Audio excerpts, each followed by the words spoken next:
Yeah, I mean, if Soilwork has the GNIAK, I believe we do. If you listen to the new album, you can definitely feel that we have GNIAK. That's for sure.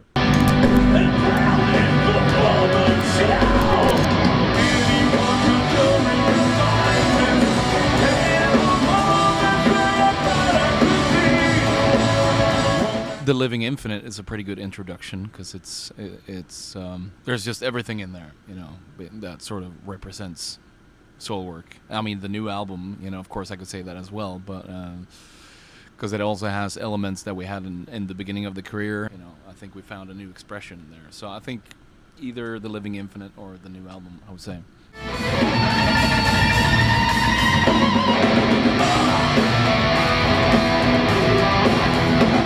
At first he was only supposed to fill in for like 1 month, but I mean, at the back of my mind I sort of knew that, you know, Megadeth will sound fantastic with Dirk on drums, you know, so that was definitely a good thing. You know, the transition was very smooth, and then we got to know each other on a, you know, personal level and also musically before we started approaching a new album.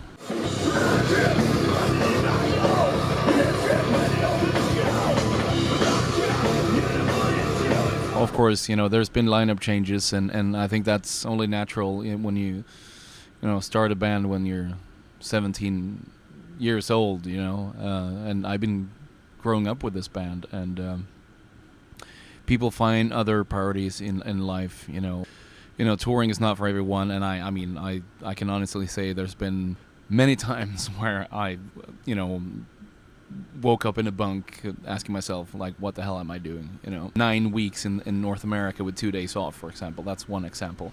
We'll never do that again.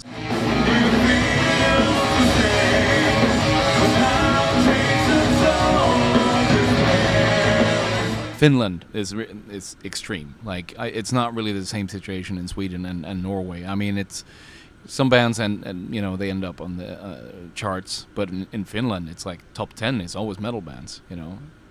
You can definitely count on that, and it's kind of reversed, you know, like, oh, we need what sells, you know, we need to get a metal band, you know. It's like completely different than the rest of the world, you know, so that makes Finland extremely interesting.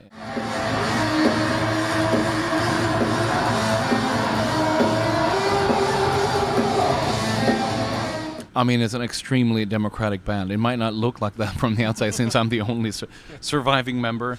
So, but I think, you know, there's been the lineup changes in this band have been really good for the band. I mean, when David Anderson and Sylvain Coudray came into the band, something new happened, and I think they also challenged me as a singer and also a songwriter, and I sort of picked up the guitar again and started writing a lot of stuff. But still, we were able to keep the roots very much, and it's kind of interesting, you know.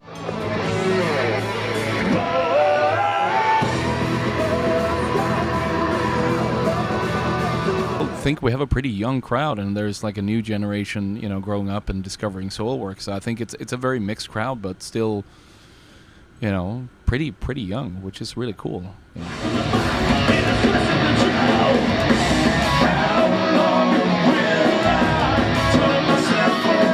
I mean, amazing. One of the best tours I've ever been on. You know, it's 90% sold out the whole tour, and great company. We're sharing this bus with the Amorphous guys, and I've been a fan of Amorphous ever since I was a teenager. That was my, you know, soundtrack of my youth. You know, especially Land of the Thousand Lakes. You know, and then LG coming out after that, and so it's really cool. Amazing people.